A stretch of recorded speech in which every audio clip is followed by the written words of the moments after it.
శ్మశానంలో ఆయన కూర్చోపోతే ఉగ్రభూతాలు వచ్చి ఓళ్ల మీద పడిపోయి ప్రజల్ని సత్కార్యాలు చెయ్యనివ్వమని అక్కడ కూర్చుని తాండవం చేసి వాళ్ళని కూర్చోబెడతాడు.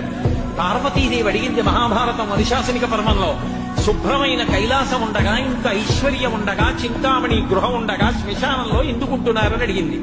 అడిగితే ఆయన చెప్పాడు, పార్వతి బతికున్న నాళ్లు అన్ని చోట్లకి వెడతారు, ఏమీ తోచట్లేదు, శ్మశానానికి వెళ్ళొద్దామని ఎవరు రారు పార్వతి.